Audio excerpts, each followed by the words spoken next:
Welcome aboard to this trip report on Virgin Atlantic, flying today from Orlando to London Heathrow in economy class. Check-in with Virgin Atlantic was smooth and efficient. Economy passengers have dedicated counters, and the staff were friendly and quick.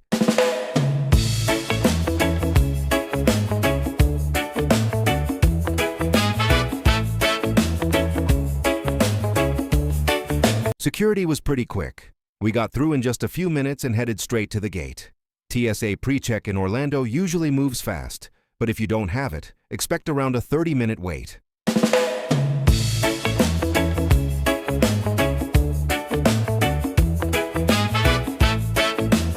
We headed over to gate 96, and the flight was on time. Good afternoon, ladies and gentlemen. Flying WestJet on flight 1273, servicing to Calgary. We are now 500 feet. We are leaving the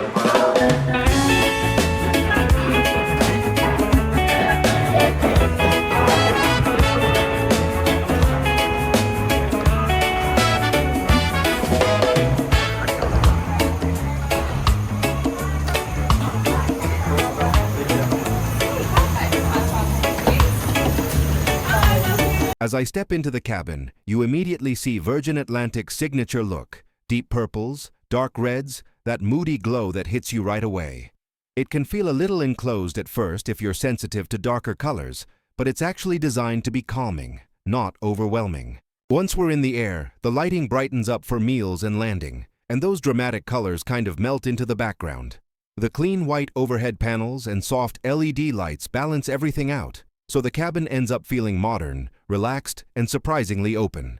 So even though it looks like a nightclub at boarding, it's definitely not claustrophobic, just very Virgin Atlantic.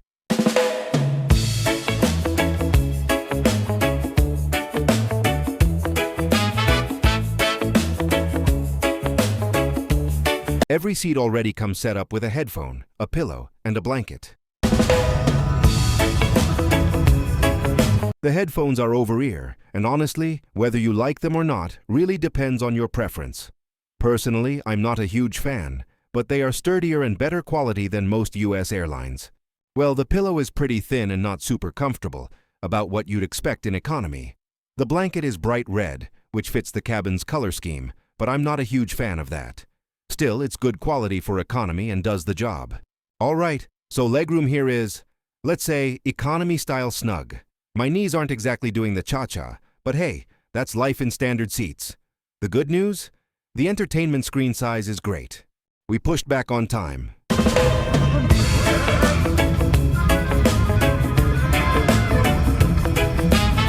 It's really important that your seatbelt is securely fastened. If it isn't, put the two ends together until they click, then tighten it by pulling the strap like this.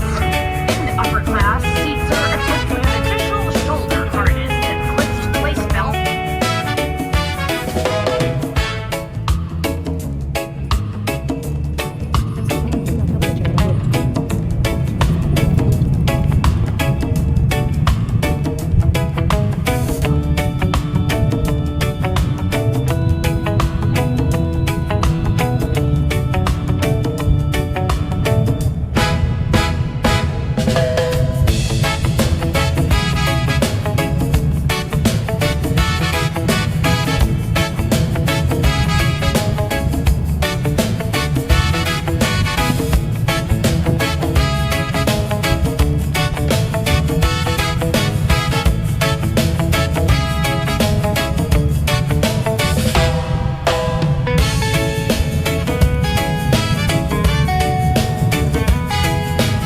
A quick look at the entertainment system. It's a decent selection, nothing mind-blowing though.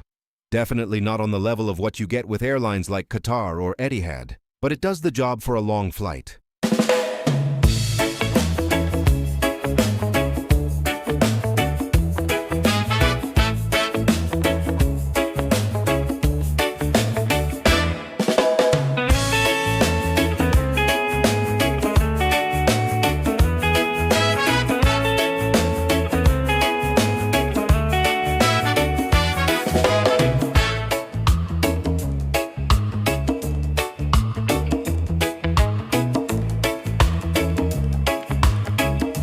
If you like this video, don't forget to like, share, and subscribe. It really helps me make more reviews like this. Meal service kicked off soon after takeoff, starting with drinks. My wife went with cranapple, and I chose apple juice. They also served a little snack, a packet of BBQ crunchy corn nibbles, a nice little starter to get things rolling. Lunch followed shortly after, so we didn't have to wait long. Everything was done efficiently and the crew was friendly.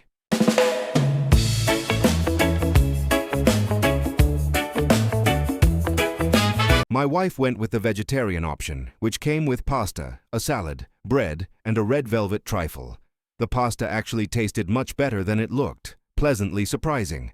I'm not entirely sure if the trifle had egg though, so whether it's truly vegetarian is a bit of a question mark. I went with the chicken option, which came with rice and vegetables. Everything else was the same as the vegetarian meal. The chicken was good, enough spices for my Indian palate, and I appreciated that it wasn't bland, even if it didn't exactly hit the perfect balance.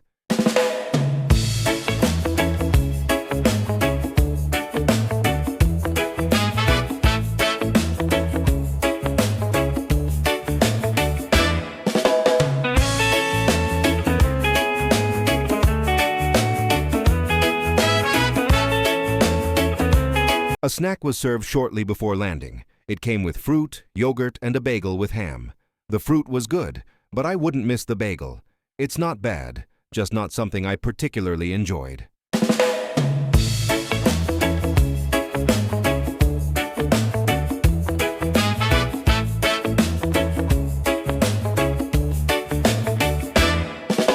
All in all, a solid flight. I wouldn't mind flying Virgin Atlantic again, but I probably wouldn't go out of my way to pick it.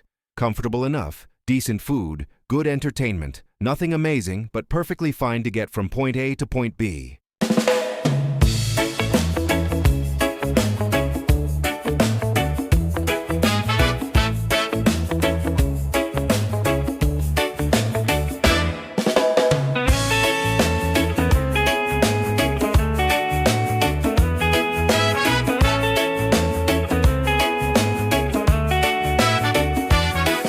Thanks for watching, and see you soon with another review.